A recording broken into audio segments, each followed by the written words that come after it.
Today on 13th and Park, we unpack one of the most consequential moments in the history of the Middle East, the Gaza Peace Pact. The question is, will it hold? Joining us today is former Democratic Congressman and Middle East expert Robert Wexler, who recently called for President Donald Trump to be nominated for the Nobel Peace Prize, all before the pact was even signed. He talks about what drove this moment, what it means for the entire Middle East, and for the rest of the world. From Ballard Studios' remote location here in the nation's capital, it's 13th and Park. The hard things that are necessary, we either do it or we'll pay the price down the road. That often is missing in politics. We have to solve everything. It's a nightmare.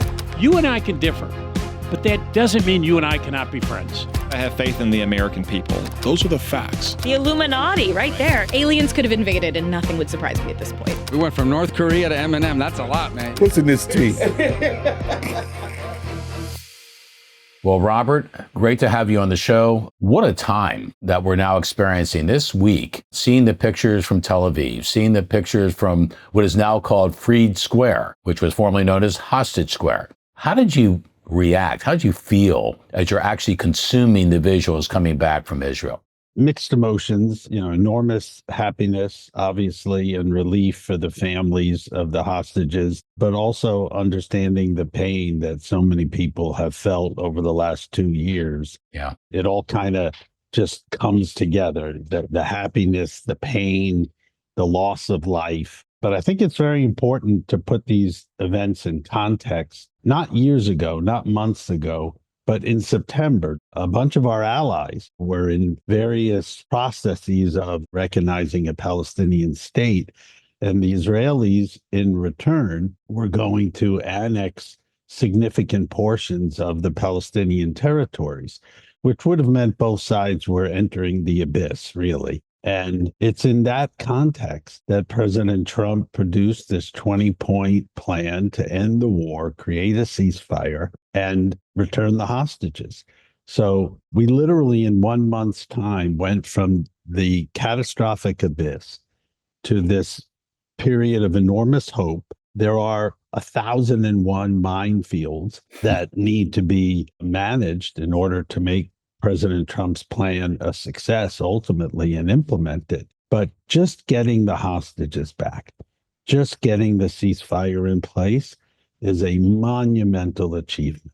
I think, Robert, back to the 6-Day War as one of those experiences you never forget. And now you fast forward. And as you say, in a very almost lightning quick series of events over a number of weeks, after a lot of effort, it all seemed to kind of fall together. And it's almost dizzying when you think about how difficult progress has been there, and yet how quickly we got to what hopefully is a long-term solution.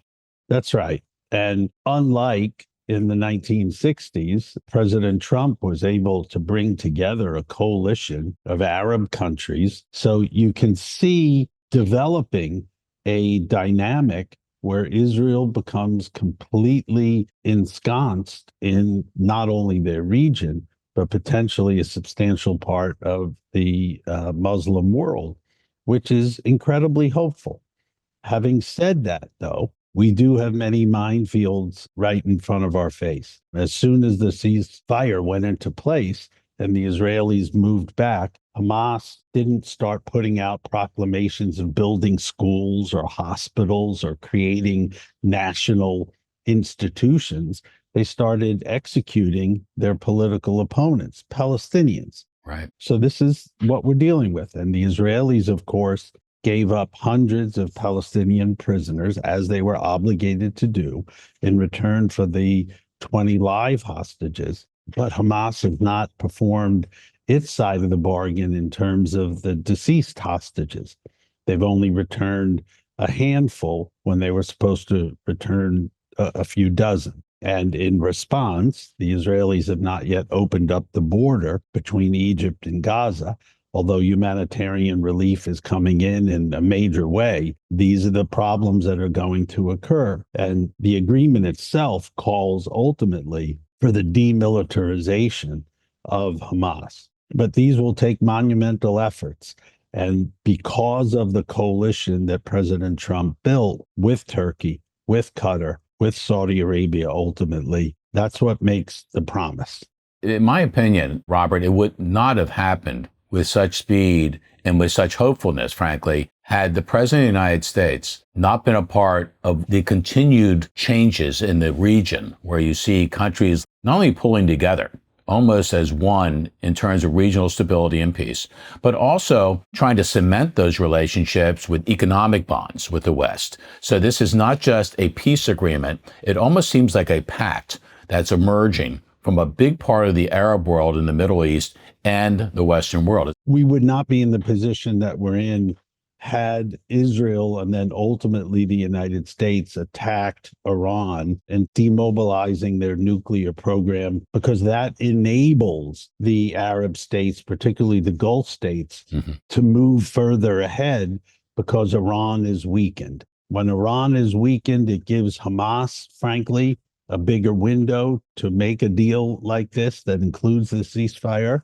and it raises up the ability of Turkey, Qatar, the Saudis, UAE, and others to join with the United States to create the kind of pressure, both in the context of Hamas and also Israel. It gave Prime Minister Netanyahu more bargaining room in order to say to his people, listen, we handled Hezbollah. We've diminished Hamas substantially, and we attacked Iran's nuclear program. It's time to accept President Trump's deal.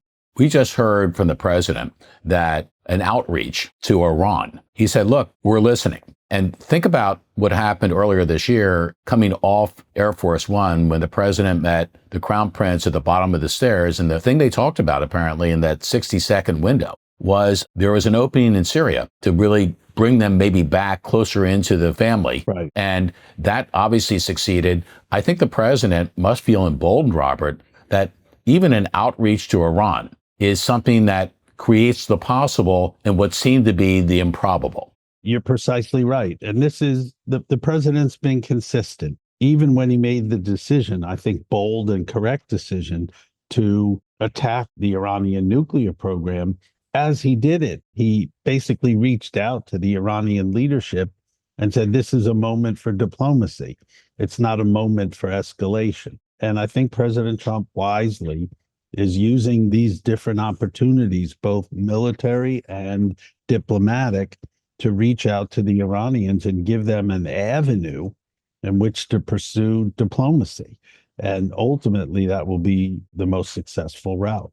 You recently wrote a letter to the Nobel Committee recommending that President Donald Trump be awarded the Nobel Peace Prize. I go back to your time on the Foreign Affairs Committee, your expertise on the Middle East. So coming from you, that means something. And the fact that this is not a partisan issue anymore, but an issue of world peace. Is that what was underneath your motivation? We all know this is a period of hyper partisanship. As you say, I'm a staunch Democrat. I did not vote for President Trump in any one of the 3 presidential elections.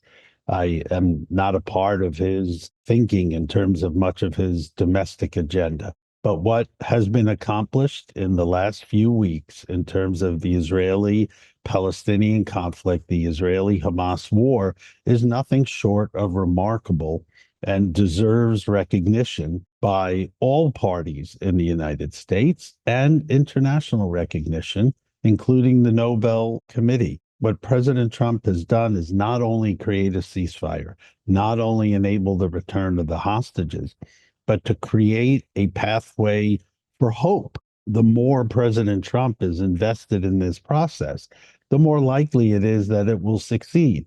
Because it was, in fact, President Trump's personal intervention with the leadership, with his public statements, that made the success of the ceasefire much more likely. You started the show, Adam, by talking about the emotion of the 20 live hostages being returned. It's not an overstatement to say there's a direct line between President Trump's engagement and the return of those 20 innocent, wonderful people that now have their lives back. That's an extraordinary achievement. Could peace become contagious here? Could we maybe see this as a ramp in terms of Ukraine? Let's hope. Unfortunately, Ukraine and President Putin, of course, are very, very different than Hamas. Putin has been weakened to a certain degree, but his economy and has adapted to sanctions and so forth. And there's a degree of instability that probably benefits President Putin. So President Trump is dealing with an entirely different set of circumstances. But let's hope. Yes. And part of this also is the way that we engage with China, and not to move that into a military field, but how do we engage successfully with China, exerting economic American power in a way that gives both our allies and our foes a degree of confidence in the strength of America. And I think President Trump has also on that score done a good job of late. When's the last time, Robert, that this country asserted itself in an appropriate way to the benefit of the rest of the world on an international stage like the one we now see? I think President Biden did that when Iran attacked Israel in a very significant way. And President Biden built, in effect, a security umbrella throughout the region led by America, that included, of course, Israel in the biggest of ways. I think that showed the way of the future to not necessarily the people on the Arab street, but MBS was watching in Saudi Arabia, and President Sisi in Egypt were watching. And they said, you know what? When America engages in a fully robust way, that's how you counter the rogue nations in the region, meaning Iran in this case. And I think President Biden very adeptly showed what American leadership looks like in that circumstance. And President Trump has continued. Well, hopefully, what we're seeing now is a lesson that when there is common ground there for all of us, when it comes to a planet that's more stable, more at peace, more in concert with each other, and there are a lot of unlikely players, I think, in the Gaza Peace Pact that were moving very swiftly to be a part of almost a worldwide coalition of the willing.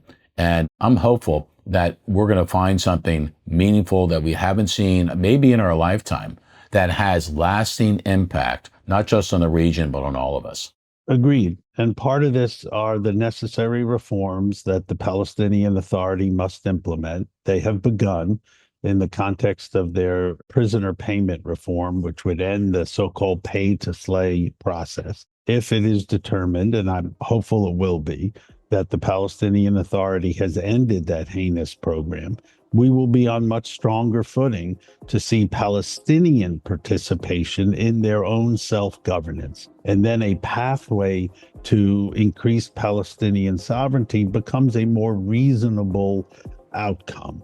Now, of course, there are security considerations, rightful ones for Israel, that must always be addressed. But President Trump's plan, frankly, begins the process of creating in Gaza a security umbrella with the participation of Arab and Muslim states and the United States. And we're seeing the seeds of something potentially wonderful. Well, Robert, this was a very good week for the world, not just for America, but for all of us. We appreciate it. We look forward to having you back on the show as we start to monitor not just what's happening as we move forward in the Middle East, but other areas of the world where America could be a part of a very important and very positive process. Perfect. Thank you so much.